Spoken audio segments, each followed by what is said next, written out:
Hay muchas películas actualmente que hablan de historias impresionantes sobre rescates de diferentes tipos, ¿verdad?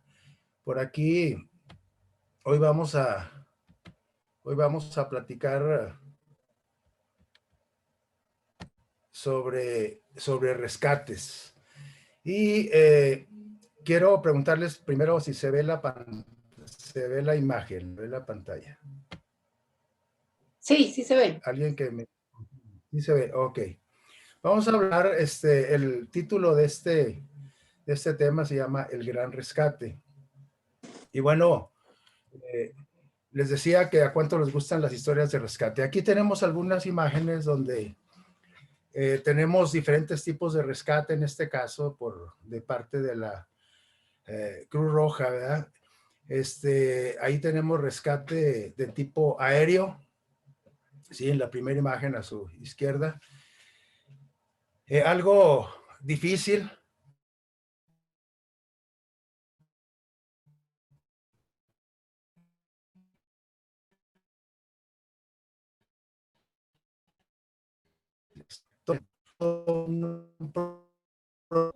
A la necesidad. Tenemos hecha un rescate en alta montaña, ¿sí?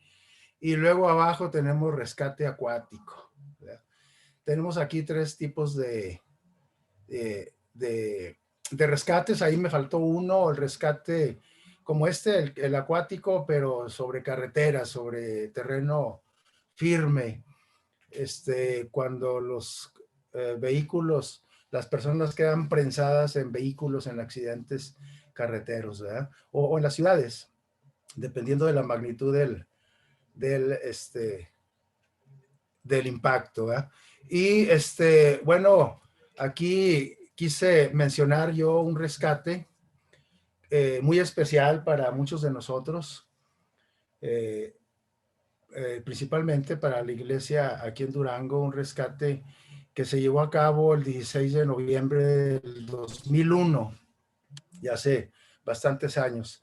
Este rescate, como ven ustedes ahí la imagen, abajo a su izquierda, así quedó el camión donde viajábamos en aquella ocasión rumbo al estado de Chihuahua, un camión completamente lleno de gente, de equipaje, y que se volcó en un barranco, ¿verdad?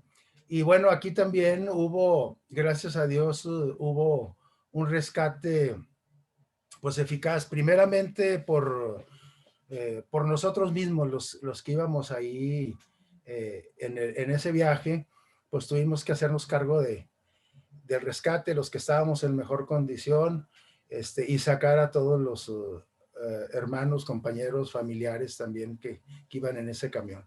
Pero gracias a Dios que también recibimos ayuda de un grupo de rescate de ahí de la ciudad de Rodeo, Durango, un grupo de rescate de voluntarios. Existen muchos grupos de rescates voluntarios. Aquí tenemos imágenes de la Cruz Roja, pero hay muchos equipos o grupos de rescate esa vocación, lo hacen puramente sueldo. Ayuda de ese grupo de rescate y no había roja en la ciudad de Rodeo Durango, pero ahí nos ayudaron al rescate, terminar las maniobras de rescate a nosotros por ahí. También la policía y también la judicial, y los grupos de protección ciudadana también ellos intervinieron en ese rescate. Y bueno, así es que en lo personal, pues he tenido la experiencia tanto de rescatar como de ser rescatado, literalmente, ¿verdad? Yo nunca me imaginé que un día iba a tener la necesidad de un rescate cuando ahí me tocaba siempre, cuando yo estaba en Cruz Roja, siempre rescatar personas, ¿verdad? Pero me tocó y uno no sabe nunca en qué momento va a necesitar. Y nosotros todos los que estamos aquí, seguramente reunidos, seguramente algunos han tenido alguna experiencia de ese tipo, pero ojalá que, si no la han tenido, ojalá que nunca se presente, ¿verdad? Pero nadie estamos exentos de un día necesitar de un rescate, ¿verdad? Ahí les decía hace un momento que hay muchas películas, que hablan de grandes rescates, ¿verdad? Aquí tenemos unas imágenes de una película muy famosa, de una película que se llamó Rescatando al Soldado Ryan. No sé cuántos de ustedes tuvieron la oportunidad de verla. Es una película donde se narra el rescate de un joven en la Segunda Guerra Mundial. Se llevó a cabo este rescate en Francia por el ejército norteamericano de un joven que había perdido a sus hermanos en la guerra también y por consideración se determinó rescatarlo para que su madre no perdiera a todos sus hijos, ¿verdad? Había perdido a todos sus hijos en la guerra y no querían que esta señora se quedara sin ninguno de sus hijos y elaboran todo un plan de rescate y bueno, al final la persona que dirigía este comando falleció y el soldado era agradecido con que todas estas medidas de rescate. Eh, una película que se las recomiendo que la busquen, que la, que la vean, porque este es el caso se llama Hasta el último hombre, esta película, y este es el caso de Desmond Doss, aquí lo tenemos abajo a su derecha. Esta es una historia real, sí, Desmond Doss, él falleció ya hace algunos años con todos los homenajes por lo que hizo. También él fue un protagonista muy importante, pero aquí lo relevante, que les recomiendo que la vean, porque este personaje era adventista del séptimo día y está muy interesante la película. La otra vez me decía por ahí un compañero de trabajo de hace muchísimos años, un amigo, la otra vez tuvimos la oportunidad de platicar y me dice, oye, ayer precisamente estuve acordándome de ti. Y dije, chivo, ¿cómo? Sí, es que fíjate que estuve viendo una película,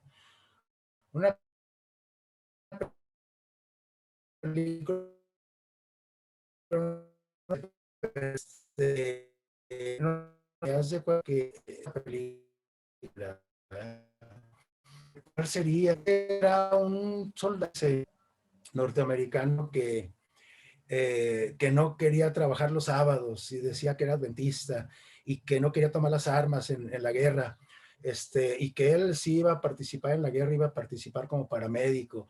Dice, encontré mucha relación contigo, ¿verdad? Y luego ya le dije, ya sé de cuál película estás hablando, ¿verdad? Se llama Hasta el último hombre. Y esta película, aparte de emocionante, tiene mucho mensaje y tiene mucho, no solamente para nosotros como adventistas del séptimo día, es un ejemplo de fidelidad a nuestro Dios, sino también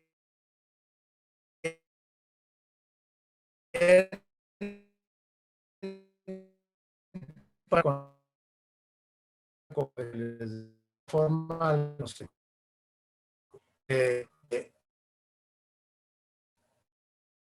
¿qué estoy escuchando? ¿Sí me escucho? ¿Alguien Sí, que me pero confirme? se está cortando. Ajá, se está cortando tantito. Se corta un poco, pero sí se Ajá. escucha. Sí. Sí, pero cortada la voz. O debe de ser la señal. ¿Se ven? Perdón, este soldado, Desmond Doss, de la vida real, les decía, estos sucesos ocurrieron en la guerra con Japón, y Segunda Guerra Mundial, pero con Estados Unidos japoneses. Y nunca tomó las armas en el ejército. Él se dedicó solamente a atender personas heridas, soldados heridos. Y aquí lo relevante es que no solamente atendió y rescató a soldados de su ejército de norteamericanos, sino que también se tomó la disposición de ayudar al soldado enemigo herido también, a los soldados enemigos japoneses, también los atendió. Entonces él fue un paramédico. Y esta es una historia muy bonita de rescate que él rescató 70 y tantos hombres, ¿sí? No se las voy a contar para que a ustedes les nazca la curiosidad. Hay un libro también sobre esta historia y esperemos que un día ustedes tengan la oportunidad de conocerla. Bien, cuando hay otras historias de rescate ya en la palabra de nuestro Dios, en la Biblia, y hay un personaje muy conocido en la Biblia, de los principales personajes, Abraham, ¿sí? Y él llevó a cabo un rescate también. Aquí me sorprende Abraham porque pues Abraham en ese tiempo no tenía un ejército como tal. Sin embargo, tenía la disposición, la valentía y la entereza para planear y ejecutar, la tuvo pues para ejecutar un plan de rescate con su sobrino Lot, ¿verdad? De su sobrino Lot. Le voy a pedir aquí ¿a quién le pediríamos? A Sugeli. ¿Sí me escucha, Sugeli? Que si nos lees este párrafo, por favor. Sí. A ver, no me permite. Génesis 14, 3, 16. Cuando uno de los que habían escapado de la batalla vino y le contó a Abraham que a su sobrino se lo habían llevado prisionero, Abraham juntó a todos sus sirvientes capaces de luchar. Eran 318 hombres y con ellos persiguió a los 4 reyes hasta Dan.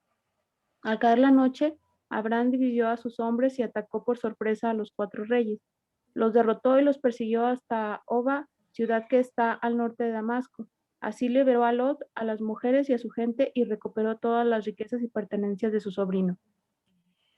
Gracias, Sugeli. Aquí en esta historia que ustedes pueden constatar ahí en este capítulo de Génesis, vemos un Abraham con mucha determinación también y que dice aquí que juntó a todos sus sirvientes. O sea, no eran soldados, es que tenían cualidades para eso, pero no era un ejército entrenado. Y eran 318 hombres los que reunió Abraham y con ellos persiguió a 4 reyes.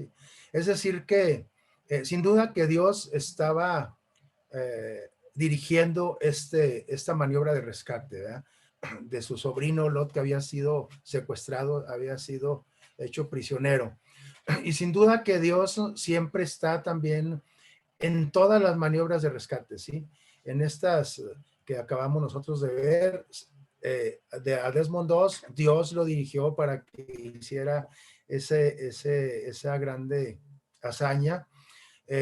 También seguramente, estoy yo seguro que Dios dirigió también a aquellos grupos de rescate, a las personas que íbamos en aquel vehículo, en aquel accidente, y dirigió también a las autoridades municipales para que todas se unieran y pudieran rescatarlos.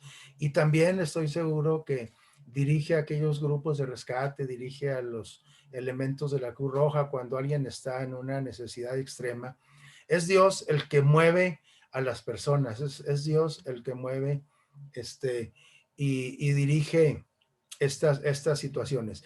Así es que Abraham, con este ejército no entrenado, yo me quedo sorprendido porque como a 4 reyes pudo hacer huir y rescató a su sobrino.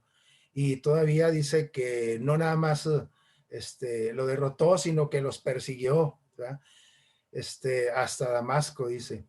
Y de esa manera liberó a Lot y a toda su gente, a su familia, y recuperó además todo lo que se habían vandalizado aquellos reyes, ¿verdad? Así es que en la Biblia hay historias fascinantes de rescates. Tenemos el rey David, otro personaje muy interesante y muy conocido, no solamente para el mundo judío y cristiano, sino para todas las gentes, ¿sí? Todas las personas, hasta en las mañanitas vemos al rey David nosotros, ¿sí? El rey David fue un personaje muy, muy controvertido y muy criticado, pero muy amado por Dios también, que tuvo sus errores como cualquier ser humano. Pero él, aquí tenemos un título que dice El libertador al rescate. El rey David fue el personaje que creó la nación de Israel, que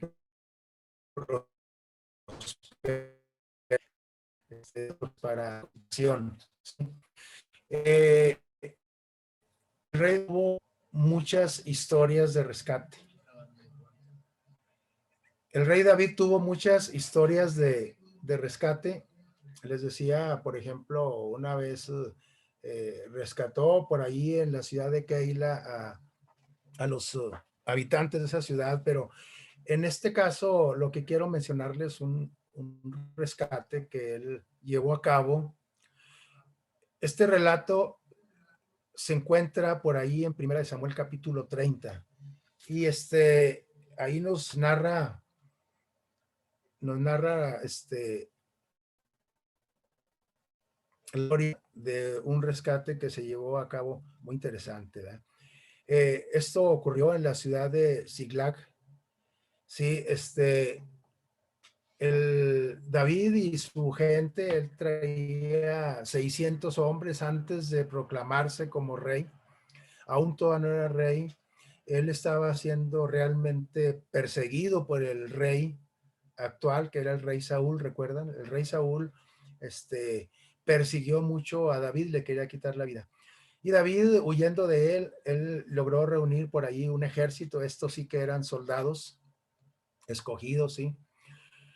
Para la pelea. Y él reunió por ahí 600 hombres.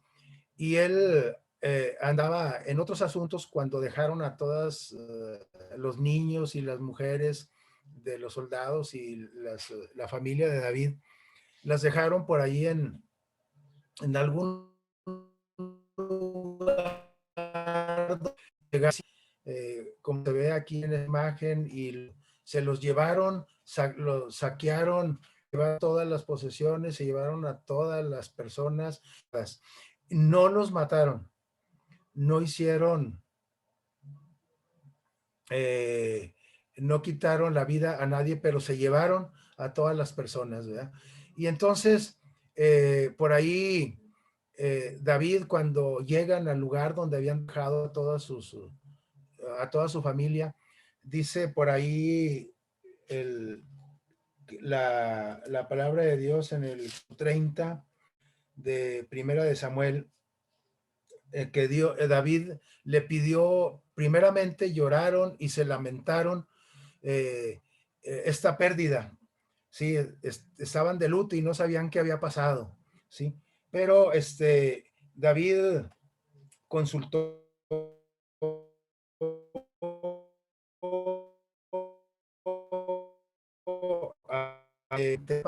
preguntaba si podía, la posibilidad de escatimar. Dios le contesta que debe de ir, que él tratarse a aquellos amados. Así es que Así es que hace un plan de rescate y se encaminan los 600 hombres hacia el rescate, hasta Ciclac, donde los tenían prisioneros a todos sus familias. Pero aquí el ejército, esos 600 hombres, tenía dos problemas, David. Tenía que rescatar a su pueblo, a su familia, a sus familias, pero tenía otro problema. Los soldados le habían echado la culpa a David por esto que estaba sucediendo. Y entonces quisieron quitarle la vida a David, a su líder, ¿sí? Así es que ahora tenía otro problema, tenía que apaciguar a sus soldados y tenía que convencerlos de ir hacia el rescate, a desarrollar este plan de rescate. Y luego, pues se logran calmar y van por sus familias a pelear contra los amalecitas, pero 200 de los soldados por ahí ya no estaban en condiciones, ya estaban muy cansados, estaban agotados. Estas historias las leemos muy fácil, pero tenemos que imaginarnos todo lo que implicaba este asunto, ¿no? Así es que 200 soldados quedaron a medio camino y solamente se encaminó con 400. Y la historia bíblica dice que llegaron y se enfrentaron con los amalecitas y los vencieron y les quitaron el botín y rescataron a todas sus familias, ¿sí? Así es que estos personajes que acompañaban a David se les conoce como los valientes de David. Hay tres personajes que destacan en el ejército de David, pero en realidad todos los 600 hombres eran muy, muy valientes, ¿verdad?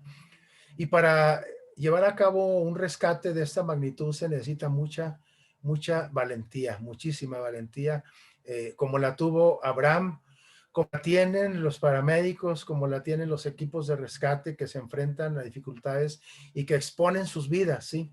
Exponen sus vidas para rescatar a personas con mucha necesidad.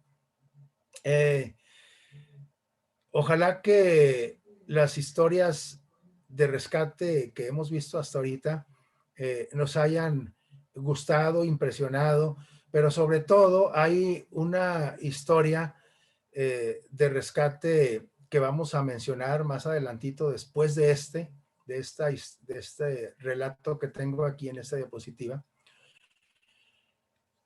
Vamos a hablar de un rescate más impresionante, más maravilloso, ¿sí? Pero este rescate que vemos aquí se llevó a cabo en 1532, en la época de la conquista de España en América, ¿sí? Y esto se llevó a cabo por allá en el Perú, ¿sí? Y curiosamente coincidió, miren, aquí tenemos una fecha, 16 de noviembre de 1532. Fue capturado Atahualpa, un gobernante inca, ¿verdad?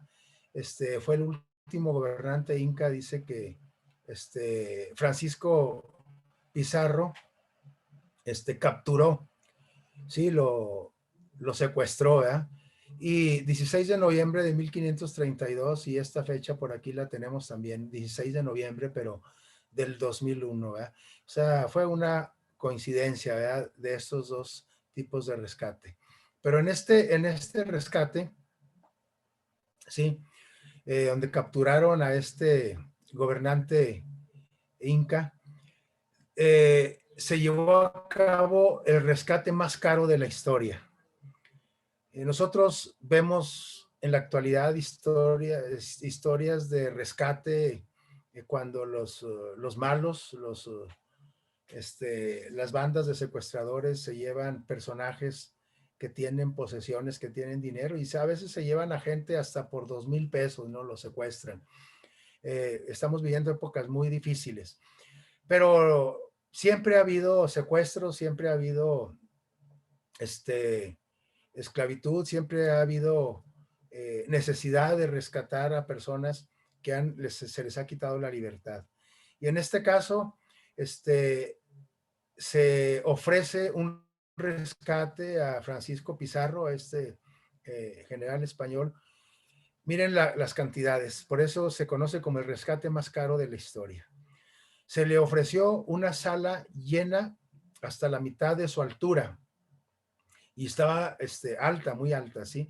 Es decir, levantando un personaje, levantando las manos, hasta esa altura, hasta donde llegaban las manos de una persona, hasta esa altura, un cuarto de 7 metros, de 7 por 5 metros. Imagínense usted la cantidad de oro, lleno de oro. Y luego aparte, ese mismo cuarto, llenos hasta arriba también, pero de plata. Y todo esto equivalía a 6,100 kilos de 22 quilates de oro. Es que los que les gusta el oro, los que conocen de esto, saben que 22 quilates es un oro muy, muy preciado. Y luego 6,000, es decir, 6 toneladas, ¿sí? Con 100 kilos de oro. Y de plata, 11 toneladas, 820 kilos de plata, ¿sí? Y aquí lo triste de esta historia es que este rescate se pagó, pero ustedes saben la ambición que se cuenta en la historia de los conquistadores. Ese rescate se lo repartieron, lógicamente, pero lo triste es que de todas maneras Atahualpa, este gobernante inca, fue asesinado por los españoles. Es decir, nada más se quedaron con el rescate. Y eso pasa también en la actualidad, cuando secuestran personas, se paga el rescate y no les entregan a la persona, pero se quedan con la cantidad que se pactó en el rescate. Este es el rescate más caro de la historia desde el punto de vista material. Pero hay una historia de un rescate, esta es la mayor historia del rescate en nuestro planeta Tierra y en nuestro universo, podríamos decir. Y nosotros conocemos la historia de la creación, cuando Dios hizo al hombre. Anoche veíamos algo de esto, de cómo el hombre fue creado perfecto a la imagen de Dios, sin ninguna necesidad, me refiero a necesidades materiales, necesidades intelectuales, de ningún tipo de necesidad. Era el hombre y la mujer hechos por Dios a su imagen, eran plenos, eran perfectos. Pero un día, engañados por el enemigo, ellos decidieron echarse la suerte sin Dios, ¿sí? Correr el camino sin Dios. Y entonces nosotros conocemos el resultado, ¿sí? Por ahí Eva sucumbió a la tentación, no solamente del apetito, sino de la vista, ¿sí? Del gusto, de la vista, del olfato, de aquella fruta, de aquel árbol prohibido, sino sucumbió a la tentación de llegar a ser igual a Dios. Satanás la convenció de que a ella, al probar de ese fruto, de ese árbol, ella podía llegar a ser igual a Dios y iba a tener el privilegio de conocer lo que era bueno y lo que era malo. Hasta aquí, el hombre solamente conocía lo que era, ¿qué? Bueno, solamente lo bueno, porque no había nada malo, todo era perfecto. Pero decidió, ampliar su conocimiento, pero en las cosas malas. Y lógicamente que esto se cuenta muy sencillo, pero en realidad Satanás le bajó las estrellas y la aduló y la hizo creer que era un personaje muy especial que merecía más que lo que Dios le estaba ofreciendo. Y ella cae en la tentación, desobedece a Dios y va y le ofrece también a su marido, a Adán. Y bueno, Adán, muy enamorado de Eva, decide, dice, bueno, ¿qué voy a hacer sin mi mujer, verdad? Él nunca pensó que Dios podía tener remedio para si se perdía su mujer y él no, y él seguía fiel a Dios, pero él jamás imaginó la vida sin su mujer, sin Eva. Y entonces decide también desobedecer a Dios. Y es así como cambian la presencia de Dios, porque Dios se comunicaba con ellos cara a cara.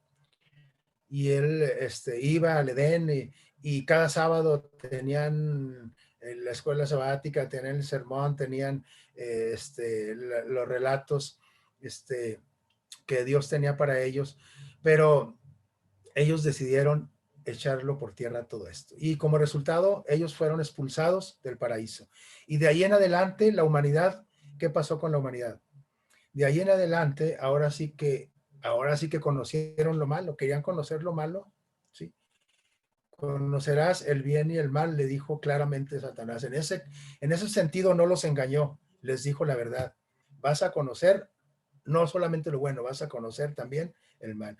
Y bueno, pues a esa historia nosotros también conocemos el mal. Y desgraciadamente ahora el ser humano conocemos más lo malo que lo bueno y practicamos más lo malo, que lo bueno. Sí, Adán y Eva vivían en un mundo perfecto, en un jardín que era como un santuario, ¿sí? Y Dios les otorgó una comunión cara a cara, les decía ahorita. Su primer pecado, o el primer pecado, perdón, abrió una brecha, una zanja, una brecha, ¿sí? Casi infranqueable en su relación con Dios. Es decir, la relación con Dios ya no iba a ser la misma, ¿sí? Entonces, sin embargo, Dios tenía un plan guardado, como lo vemos ahí en aquel sobre arriba, ¿verdad? ¿Un plan de qué? Un plan de rescate. Dios tenía preparado todo para cuando, porque Dios conoce nuestro pasado, nuestro presente y nuestro futuro. Dios sabe si tú y yo nos vamos a perder o nos vamos a salvar. Él sabe, pero Él tiene un plan hecho para cada uno de nosotros. Y en este caso tenía un plan en general para toda la humanidad, un plan de rescate para contrarrestar esa ruptura de confianza del hombre con Dios. Aún antes de que viniera la condenación contra ellos, Dios les dio la esperanza de un Salvador y hizo un plan de rescate y se los dio a conocer. Se los dio a conocer, por ahí vemos este relato en el libro de Génesis. Se les dio a conocer y entonces se llevó a cabo el primer sacrificio, ¿sí? O la primer muerte. La primer muerte en nuestro planeta fue de un animalito, ¿sí? De un animalito que se llama un cordero, porque Dios le indicó a Adán y a Eva que ese corderito que iba a ser sacrificado simbolizaba al verdadero cordero que iba a venir a rescatarlos dentro de un tiempo en el futuro. Pero para que ellos no se les olvidara ese plan de rescate y que tuvieran siempre la esperanza de ellos no morir por la eternidad, tenían que hacer un sacrificio de un corderito todos los días. Y eso significaba derramar mucha sangre. Pero es que la única forma de rescatar al hombre era con sangre, ¿sí? Es decir, con derramamiento de sangre. Pero este corderito que ahí mismo tuvieron que sacrificar, que fue el que los dotó de vestido, ¿sí? De pieles, sí, porque ellos recuerden que antes ellos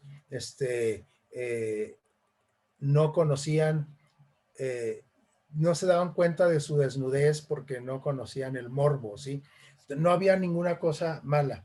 Entonces ellos cuando deciden ponerse en contra de Dios, se dan cuenta que están desnudos. Y las pieles que Dios preparó para cubrirlos, muy probablemente eran de ese cordero. Y esto simboliza que solamente nuestro Señor Jesús, nuestro gran rescatador, puede cubrir nuestras necesidades, puede cubrir nuestros pecados, puede cubrir nuestra condición pecaminosa. Y de ahí en adelante, el ser humano, los hijos de Dios, los que querían mantener siempre la esperanza viva en ese rescate que iba a venir en un futuro, ellos sacrificaban un corderito para tener presente siempre esa historia. A Dios le gusta enseñarnos con manzanitas, ¿verdad? Para que podamos entender el plan de salvación. Por eso el Señor ideó un santuario con un mobiliario especial y con un ritual especial para que, con cosas materiales, para que nos quedaran grabadas. Esto es como cuando enseñamos a los niños a contar, los enseñamos a leer, les enseñamos una lección, tenemos que enseñarles con cosas materiales, con ilustraciones materiales. Y el sacrificio de un corderito que simbolizaba al verdadero cordero, al Señor Jesús, era algo material, pero que solamente era un símbolo, ¿sí? El corderito en realidad no tenía ninguna facultad de perdonar pecados. Era solamente un símbolo que apuntaba al verdadero sacrificio que se iba a llevar y que se llevó a cabo aproximadamente 4000 años después de esta historia del Edén. Así es que a raíz de esto quedamos perdidos. La humanidad quedó perdida, quedamos en la oscuridad y todo se volvió malo. Empezamos a enfermarnos, la hierba se secó, salieron espinas, los animales se pusieron en contra unos de otros, se pusieron en contra del ser humano. Ahora el ser humano era atacado por los animales, el ser humano atacando a los animales todavía hasta la fecha. Hemos extinguido a muchas especies de animales. La climatología se descompuso, las concentraciones de oxígeno y de los gases de nuestra atmósfera variaron y todo se descompuso y ahora hubo oxidación, no solamente en el ambiente, sino también en nuestros organismos, y por eso es que enfermamos por la oxidación de nuestras células, ¿verdad? Y entonces, la humanidad quedó perdida en realidad, quedó desconectada de Dios. Es que se requería un puente para volver a conectar otra vez al hombre con Dios, con nuestro Creador. Y eso era la promesa que se había hecho a Adán y a Eva y a todos sus descendientes a través de la historia, ¿verdad? Así es que por ahí el gran rescate que se le había explicado a Adán y Eva, del cual se había hecho provisión desde antes de que esto sucediera, desde antes de la creación del hombre inclusive, se llevó a cabo hace 2000 años, ¿sí? 4000 años aproximadamente después de la caída de Adán y Eva, ¿sí? Y alrededor de 2000 años, alrededor de 2000, ya de nuestra era, pasaron ya 2000 años, cuando dice por aquí, San Marcos capítulo 10, 45, dice, porque el Hijo del Hombre, es decir, Jesús, no vino para ser servido, es decir, Dios bajó convirtiéndose en un ser humano de carne y hueso, pero no vino para ser servido como Dios lo merece, sino para servir y para dar su vida en rescate por muchos. Entonces, aquí se estaba llevando a cabo ya literalmente ese plan de rescate. El Señor Jesús vino, nació en Belén como un bebé, pero a la edad de 33 años él tuvo que ser sacrificado para que nosotros pudiésemos ser rescatados de esta condición que vemos en esta diapositiva. Para ser rescatados del pecado, ser limpiados y que pudiéramos obtener la vida eterna como fue el plan original. Y solamente la sangre de Jesús, ¿sí?, podía ofrecer el precio. Así es que lo que se pagó por el rescate de Atahualpa ahí en el Perú no es nada comparado con lo que se pagó por nuestro rescate, por el rescate de nuestro planeta Tierra, el rescate de la humanidad, del ser humano, ¿sí? Y dice aquí que para dar su vida en rescate, ¿por quiénes? No dice por todos. ¿Qué dice? ¿Por cuántos?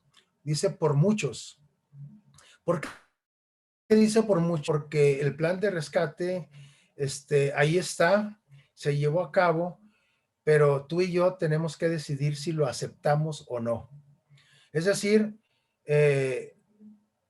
cuando una persona está en peligro su vida y llega un grupo de rescate, le da indicaciones y le dice, venimos a rescatarte, venimos a sacarte, estás prensado en un carro, te vamos a rescatar, pero la persona tiene que querer ser rescatada, tiene que cooperar en el rescate.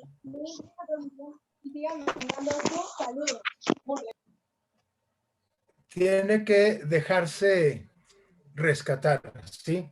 Cuando una persona se está ahogando y va a ser rescatada, si lucha contra el rescatador, ¿qué va a pasar? Se va a ahogar y es muy probable que también la persona o el paramédico o la persona que está rescatándolo en el mar o en una alberca, en un río, es muy probable que también se ahogue porque van a estar luchando. Lo que tiene que hacer la persona que va a ser rescatada, tiene que dejarse rescatar, ¿sí? No tiene que luchar con su rescatador. Por eso dice aquí que vino el Señor Jesús no para ser servido, sino para servir y en rescate por muchos. Y esos muchos somos todos aquellos que no luchemos contra ese plan de rescate, los que nos dejemos rescatar, los que querramos ser rescatados. Y dice 1 de Pedro 1, 18 y 19, le voy a pedir aquí a Dina, mi hermana, que si nos lee este texto, 1 de Pedro 1, 18 y 19, porfa.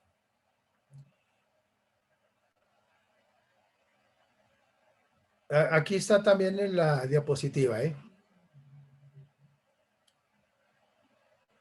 ¿Quiere que lo lea? ¿El de la diapositiva? Sí. A ver, ¿quién es, Ujeli? Sí. ¿Quién habla? Sí, sí, está bien, hija, por favor. Sabiendo que fuisteis rescatados de vuestras vanas maneras de vivir, la cual recibisteis de vuestros padres, no con cosas corruptibles como oro o plata, sino con la sangre preciosa de Cristo, como de un cordero sin mancha y sin contaminación. Gracias. 1 Pedro 1, 18 y 19. Bueno, no es todos los dos versículos, pero es la síntesis de estos textos. Dice que fuimos rescatados, sabiendo, es decir, todos los que estamos ahorita aquí, y no solamente nosotros, mucha parte de la humanidad sabe, porque es lo que se está festejando o conmemorando en estas fechas, ¿sí? De Semana Santa. Sabiendo que fuimos rescatados de vuestra vana manera de vivir, dice que esta manera de vivir la recibimos ¿de quién? De nuestros padres, a través de nuestros abuelos, bisabuelos, tatarabuelos, y así nos vamos hacia atrás hasta Adán y Eva. Adán y Eva en realidad fueron los que nos heredaron esta manera de vivir, ¿sí? Pero dice que ahora nosotros sabemos que hemos sido rescatados. Dice, no con cosas corruptibles como el plan para rescatar a Atahualpa, ¿verdad? Que al último de todos le quitaron la vida. No con oro ni plata, sino con la sangre preciosa de Cristo, como de un cordero sin mancha y sin contaminación. Y luego, tenemos aquí otro texto que vamos a leer. A ver si Dina ya está lista para que nos lea este texto.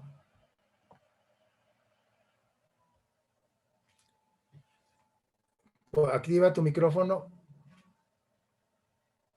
Oh, ok. A ver, lo va a leer 1 José. Timoteo 2:5. Sí, José, por favor. Dice, porque hay un solo Dios y un solo mediador entre Dios y los hombres, Jesucristo, hombre, el cual se dio a sí mismo en rescate por todo lo cual se dio testimonio a su debido tiempo. Disculpa que las letras están muy chiquitas aquí. Ok, gracias, José.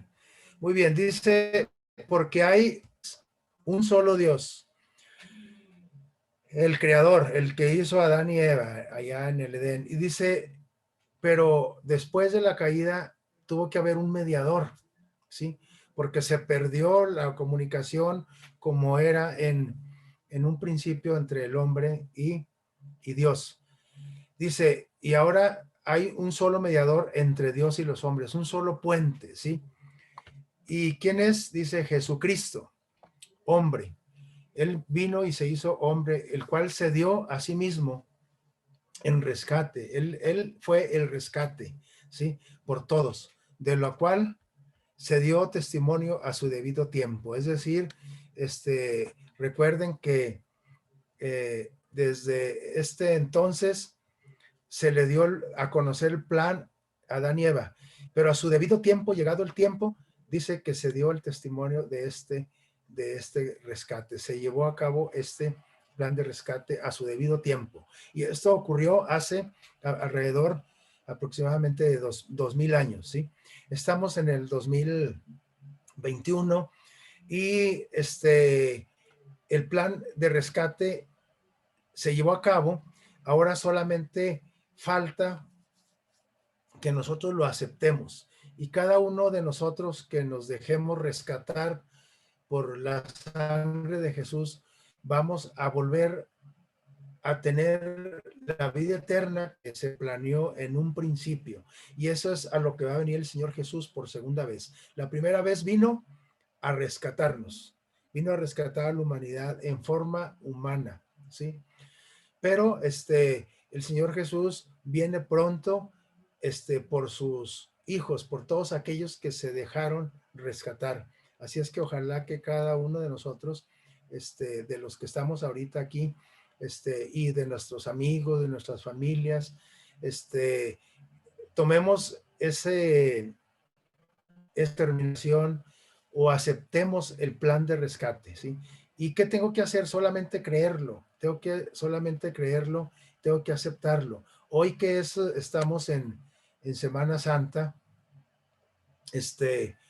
es un tiempo de vacaciones, yo sé, algunos de ustedes a lo mejor andan ahí como aquí estos personajes ahí en Mazatlán, y ojalá que anden aquí como estos personajes, ¿verdad? Porque estos personajes que están aquí andan con cubreboca, que yo no creo que ande así las personas que andan ahorita en la playa, ¿verdad? Festejando la Semana Santa, descansando de sus labores. Es bueno descansar, son días de asueto, muy bien, está bien, pero la Semana Santa no solamente es un tiempo para vacacionar, es un tiempo para cesar del trabajo, para dejar de trabajar y tomar un descanso físico, mental. Ahorita la situación, esta Semana Santa, pues no se parece a la del año pasado. Esta Semana Santa los gobiernos, las autoridades dieron luz verde. Están preocupados porque dicen que puede haber un rebrote fuerte de COVID-19 y yo así lo creo, que sí, así va a suceder. Pero los gobiernos, las autoridades dieron chance y ahora están preocupados por lo que viene después, ¿verdad? Y es que los seres humanos somos testarudos. Desde que Adán y Eva cometieron esta desobediencia a Dios, el ser humano cada vez más nos hemos hecho más desobedientes.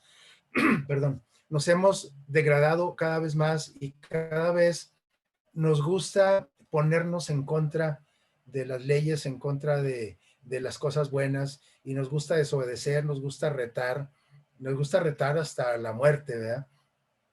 Y entonces hemos sido en todo el mundo, aquí en México como que tenemos una característica más acentuada en este asunto, pero en cuanto me refiero a la responsabilidad que tenemos en esta situación de pandemia, donde las muertes siguen teniendo lugar, donde las infecciones siguen teniendo lugar, donde ya no nos cuidamos, donde los parques, las calles, las playas están llenas de familias completas y ahora la distancia, eso quedó queda obsoleto, estamos amontonados, acochinados, ¿verdad?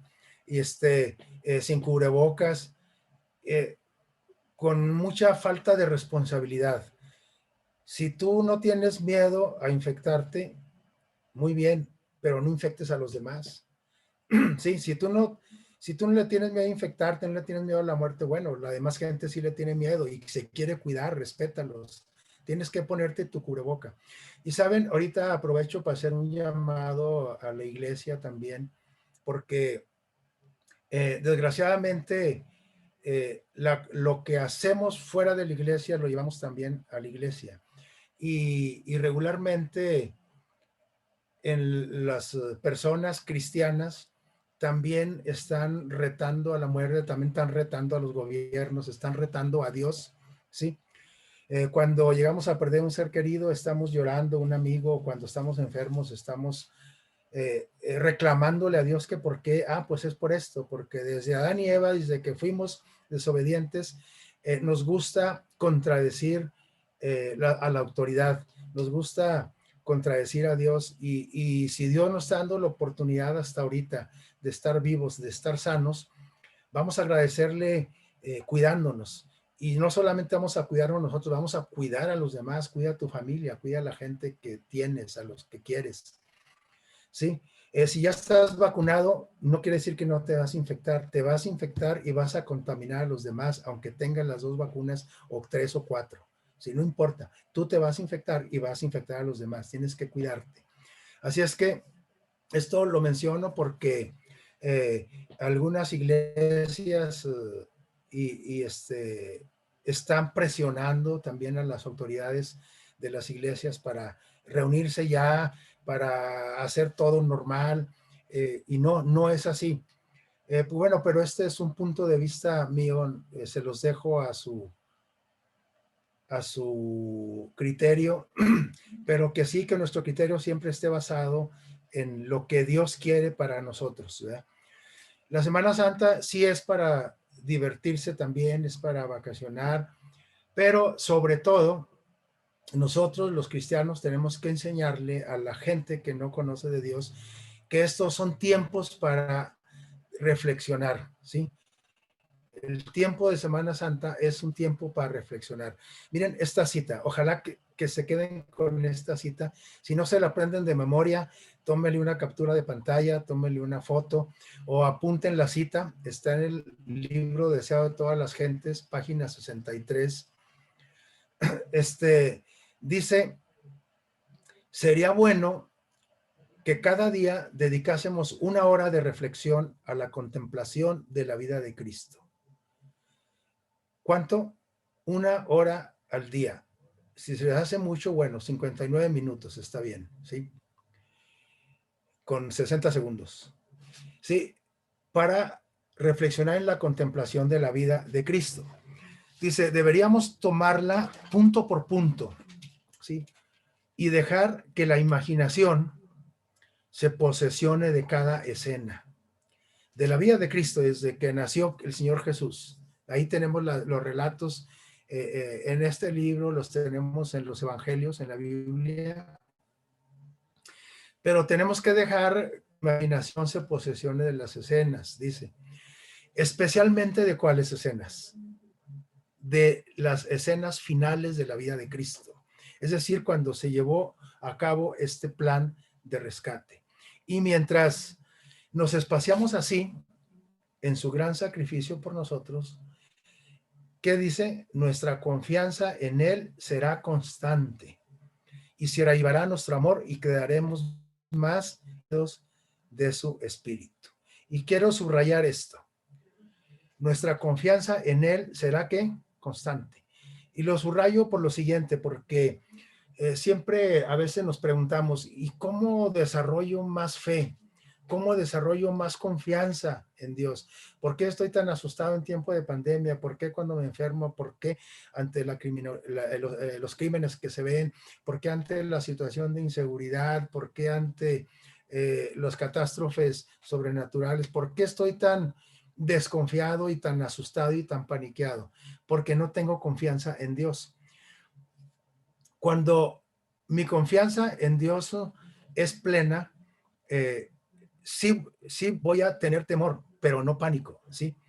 Pero porque dice que el verdadero amor, el amor de Jesús echa fuera el temor, ¿sí?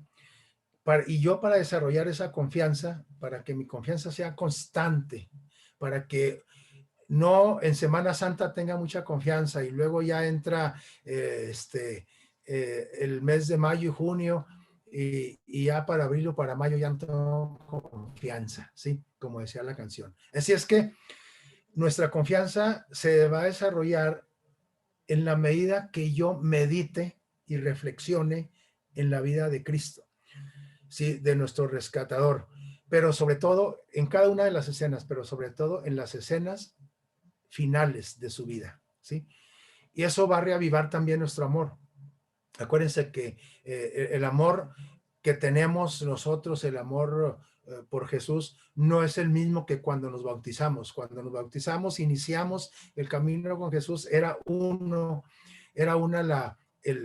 la dimensión de nuestro amor y ha ido aminorando, ¿sí? Y luego queremos tener el poder del Espíritu de Dios en nosotros. Bueno, aquí está la clave. Tenemos que meditar y tenemos que reflexionar en la vida de Jesús y sobre todo en las escenas finales. Esto lo dice esta palabra inspirada. Dios mismo lo dice. Así es que yo no lo estoy diciendo. Pero pues se nos hace difícil porque es una hora de contemplación de la vida de Cristo, pero es una hora diaria. Y bueno, ojalá que empecemos con 1 minuto, 2 minutos, 3 y cuando alguien llegue a meditar, a reflexionar 1 hora en este asunto, nos platica cómo le ha ido, ¿sí? Muy bien. Y finalmente, pues quiero decirles que el inmensurable, por aquí se movieron las diapositivas un poco, pero aquí dice el inmensurable precio del rescate, el inmensurable precio del gran rescate del que estamos hablando. ¿Cuál fue el precio?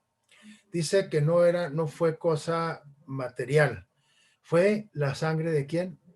De Dios mismo, la sangre de Cristo. Dice este texto que todo el mundo lo conoce, aunque no sean cristianos, la gente conoce este texto, pero que no lo hemos hecho nuestro, ¿sí?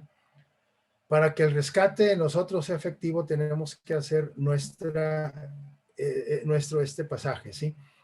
Porque de tal manera amó Dios al mundo que dio a su Hijo único, ¿sí? Para que todo aquel que en él cree no se pierda, mas tenga vida eterna. Es decir, que ese sacrificio de aquel corderito que se llevó a cabo en la antigüedad de 2000 años hacia atrás, se dejó de hacer porque se llevó a cabo el verdadero sacrificio, es decir, el Señor Jesús, ¿sí? Fue crucificado, fue clavado en una cruz por nosotros, ¿sí? Y lo interesante de esto es que no solamente fue clavado en una cruz y crucificado, sino que Él reposó en la tumba un día como hoy, de hace aproximadamente 2000 años, un sábado. Él reposó en la tumba para darnos ejemplo de que aún el sábado estaba vigente, ¿sí? Y luego, para que recalquemos que el sábado sigue vigente como el día del Señor, las personas, las mujeres que iban a embalsamar el cuerpo de Jesús al día siguiente de que fue sacrificado, le fue quitada la vida por nosotros un viernes de tarde. Y como era tarde, pues lo metieron a aquella tumba sellada con una grande piedra que no podía quitarla un solo hombre ni dos. Y entonces las mujeres fueron en la mañana de fueron en las primeras horas del sábado, iban a embalsamarlo, pero vieron que se llegó el sábado Y entonces dijeron, no, no podemos hacer este trabajo porque el sábado es el día del Señor, es el día de descanso, es el día que tenemos que hacer un alto en todas nuestras labores. Algo que hemos perdido también, inclusive hasta los cristianos, lo hemos perdido como práctica y de vista, ¿sí? Y entonces dejaron pasar el sábado, descansaron y se aguantaron las ganas hasta el domingo. Y el domingo fueron a embalsamar el cuerpo de Jesús. ¿Y qué pasó? El cuerpo de Jesús no estaba, y estaba quitada la piedra. Y conocemos la historia, ¿verdad? Un ángel del Señor, quitaron aquella piedra y el Señor Jesús resucitó. Y esa resurrección de Jesús que ocurrió un domingo, que es el que se conmemora el día de mañana en Semana Santa, el domingo de resurrección, eso nos garantiza que nosotros fuimos rescatados, no solamente en el momento del acto de Jesús de ser sacrificado, sino que si nosotros creemos en ese rescate, termina diciendo el texto de Juan 3:16, la última parte, dice que el que cree en este rescate no se va a perder, sino que va a tener vida eterna. Y la resurrección de Jesús garantiza la resurrección de todas aquellas personas que han descansado en la tumba hasta ahorita, desde Adán y Eva hasta la última persona que nazca y que fallezca creyendo en este rescate, va a tener vida eterna por siempre al lado de Jesús. Nosotros creemos eso, y quiero decirles que nuestros familiares, nuestros amigos que han descansado en el Señor, que fallecieron y que murieron con esta creencia de que Jesús vino a rescatarlos, ellos van a resucitar al igual que Jesús cuando Jesús venga, y Jesús viene pronto, no tarda. No tenemos una fecha, ¿sí? Así como Adán y Eva no sabían exactamente cuándo iba a venir Jesús a rescatarlos. Nosotros tampoco sabemos exactamente cuándo va a venir Jesús a resucitar a todos los que creyeron en él. Pero va a haber un número especial de personas que van a estar vivas. Y yo espero estar vivo y que usted también. Pero si no, si llegamos a descansar, de todos modos, que esta bendita esperanza no jamás se quite de nuestra mente. El que cree, que no se pierda, mas tenga vida eterna. Así es que juntamente, si vivimos o descansamos, vamos a vivir por siempre. Si hacemos nuestro plan de rescate que se llevó a cabo ya hace 2000 años y que va a tener su culminación cuando Jesús venga por segunda vez. Ojalá que cada uno de ustedes, y no solamente ustedes, sino sus familias, sus conocidos, la gente que ustedes aman y quieren, podamos estar en esa mañana gloriosa de la resurrección cuando Jesús venga por sus hijos que creyeron en él. Que Dios los bendiga y que sigan disfrutando sus vacaciones. Feliz sábado, lo que resta del sábado, y sus vacaciones que las disfruten y sobre todo que reflexionemos en lo que hizo Jesús por nosotros. Sí, hay que descansar, y en ese descanso también debemos incluir la reflexión sobre este gran rescate. Que Dios los bendiga.